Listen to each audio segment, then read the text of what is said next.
Hey guys, Scripture here with another video, and so of course, you know, I share my views about what I think about certain things about Star Wars on Twitter, and then the hyenas start to pounce. So anyways, the topic of the day is this whole bleeding of a kyber crystal and turning it red and that whole idea of it, and even just Jedi, like, you know, they start off white and then they colorize them now. And, you know, I'm not gonna, you know, beat around the bush. I've never really liked that. Call me Old Man River or whatever you want to say. But despite my own feelings, what's interesting about this topic is right now is that Disney, much like they've been doing with many, many things, even their own canon, they can't seem to adhere to. It's quite bizarre. It's one thing that they've struggled so mightily to keep things consistent when they took over the IP and it went from George to them, and keeping consistent with whether it was George's ideas or whether they're poaching ideas from the EU and then changing them completely instead of honoring what that person wrote. And if you don't want to honor it, write your own thing. But it's just very interesting to me because now we're at the point where they can't even keep adherence to their own changes and retcons that they've made. So it's just, we're going down a really crazy path. And this latest episode of The Acolyte, episode 8, really shows you that, regardless of whether you like the bleeding crystal thing or not. So it really is besides the point. So let's just, and then I want to get into, at the end, I'll kind of get into my sort of overall reasoning why I feel that way, that I think it's a little silly, and I'll explain exactly why towards the end of the video as well. So this is Wikipedia, and it says that bleeding was accomplished by pouring rage, hate, fear, and pain into a kyber crystal by means of the dark side force. By the way, this also means that kyber crystals are alive, which I also have never been a huge fan of, but alas, until the crystal changed. So you're pouring rage, hate, fear, and pain into a kyber crystal. Just that very idea to me sounds silly, but that's what they're saying it is. By means of the dark side of the force until the crystal changed, resulting in the crimson-bladed lightsabers associated exclusively with dark side adepts. Since kyber crystals were inherently aligned with the light side of the force, they could attempt to resist the forced corruption. When Darth Vader first attempted to bleed a kyber crystal, he experienced intense light side force visions, urging him to turn to the light side. The procedure could also damage the crystal, as was the case with the kyber crystal at the heart of Ben Solo's Jedi lightsaber. Solo's attempt at bleeding it resulted in the kyber crystal cracking and forced Solo, now going by Kylo Ren, to modify his lightsaber into a crossguard model in order to vent the excess energy from the unstable crystal. So are you ready? Yeah, hold on. I forgot to put in the crystals. Okay, turn it on. Again, it's a little much. It's a rock that helps. Anyways, whatever. Any kyber crystal could be bled by a dark side user, including one's own. For example, if they were a former light side practitioner and kept their lightsaber. However, some Sith believe that the proper method was to take a kyber crystal from a Jedi's lightsaber and bleed it. It was possible to heal the effects of the bleeding kyber crystal by using the light side of the force, thus change the crystal's color again. So we're just playing, you know, change the color of the crystal.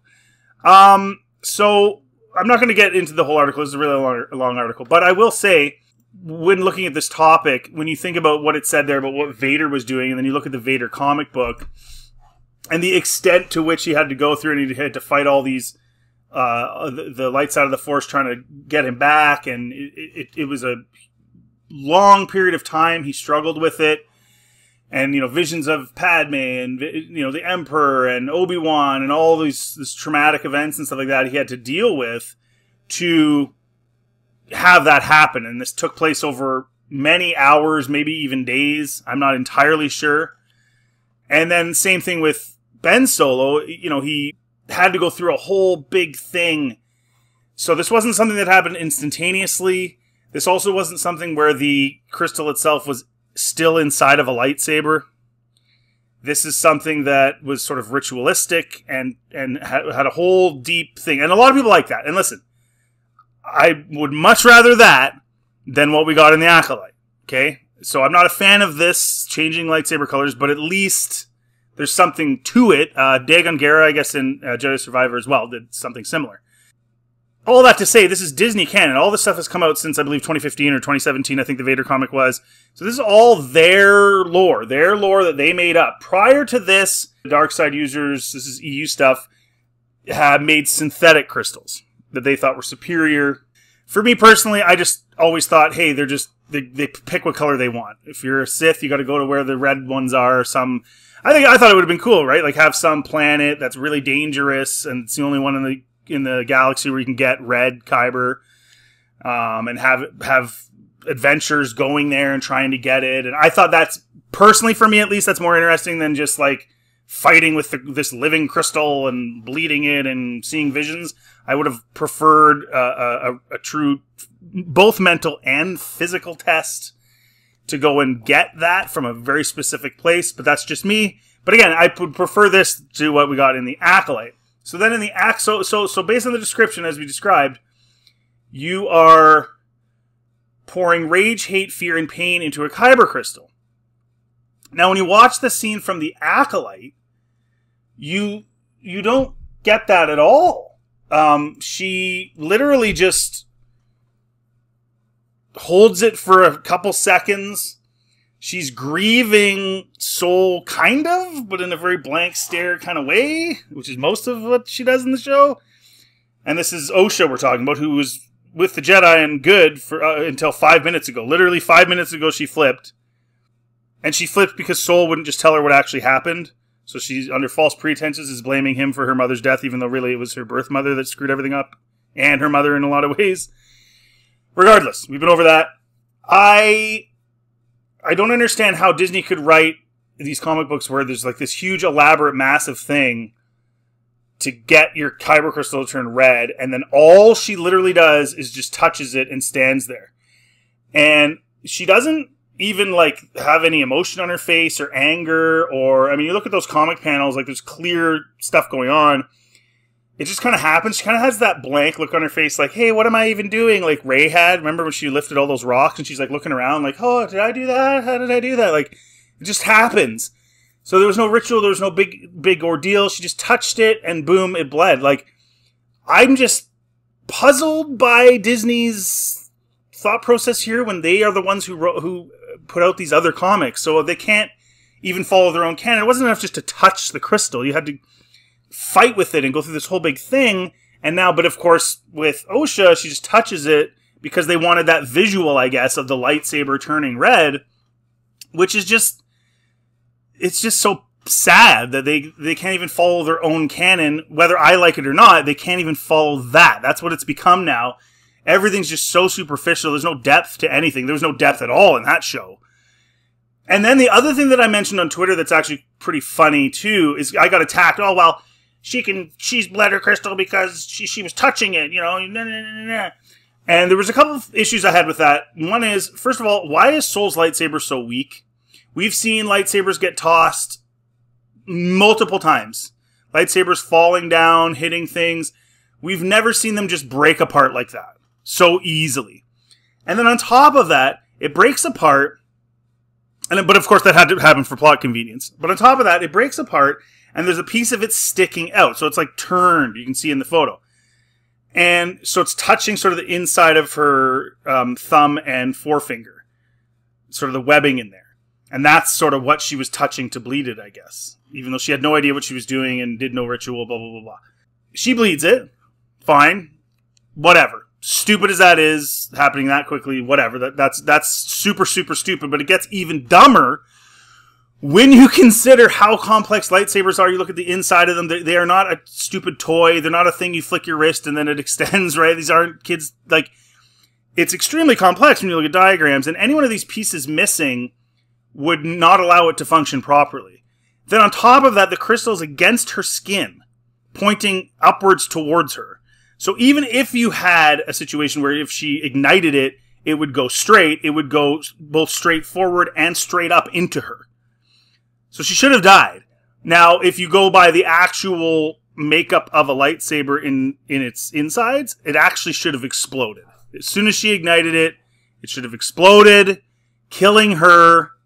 There's absolutely no way this makes any sense.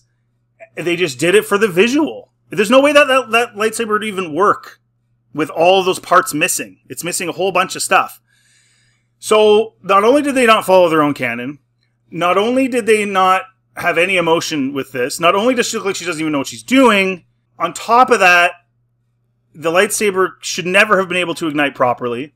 It should have exploded, or at the very least chopped her up, because it wasn't situated properly at all. The whole thing is a disaster, and people are still defending this, which is blowing my mind. Now, having said all that, it's a disaster. They don't know what they're doing, even with their own canon. Like I said, personally, I always thought it was cool, like, go get your colored crystal based on, you know, what sort of path you're taking or what have you. But that's as far as I ever wanted it to go, because you want to know the real truth about why there's different colored lightsabers? Originally, when George wrote Star Wars, the original, there was blue and there was red. Right? Obi-Wan versus Vader, and then it was Anakin Skywalker's lightsaber in Luke's hands versus Vader, blue, red, blue, red, blue, red. Luke's lightsaber in Return of the Jedi was supposed to be blue. But when they were filming the barge scene and the Sarlacc pit scene with the blue sky in the background, they had a very difficult time doing the special effects to make it look good. It looked crappy. And George was sitting there going, we got to do something else because this isn't going to work. And that's why they changed it to green. There wasn't this big lore and bleed your crystals and go through this whole big thing. It was just, dude, we can't see the thing on the screen. We have to change it to green. Now, turning that into kind of this cool thing like, oh, Luke constructed his own lightsaber, which was a really great scene with his dad at the end. One of my favorite scenes in Star Wars, if not my favorite. And they did make it into something, but they didn't turn it into this huge big thing like Disney had with the bleedings and the living crystals and da-da-da-da. It was more just, you got to go find that crystal. Now you got to make your own lightsaber. There's a lot of work involved with that. It's not easy. So that's where the different colored lightsabers come from. And then you go even further, right? Then you go into the prequels and you look at Samuel L. Jackson had a purple lightsaber. Mace Windu's character. Mace Windu did not have that from bleeding something. Mace Windu, the reason he had a purple lightsaber is because Samuel L. Jackson said, George, I really, really, really want a purple lightsaber. That's the only reason he had it. Because George was like, you know what, Sam? I'm going to give you your purple lightsaber. So, adding a whole bunch of lore to those decisions that were made strictly from either a special effects standpoint or the actor's preference standpoint, turning that into this big, huge thing, to me, is kind of corny. Again, if you like that, if you like the bleeding thing, cool, whatever. But even if you like it, you have to acknowledge what they did in The Acolyte is really stupid. It doesn't even follow their own canon, and it's totally ridiculous that it didn't kill her when she turned that lightsaber on. Anyways, guys, that's my spiel. Let me know in the comment section how you feel about that. If you like this content, please like, subscribe, always helps the channel. Feel free to check out anything else on my channel. Have yourselves a really good day.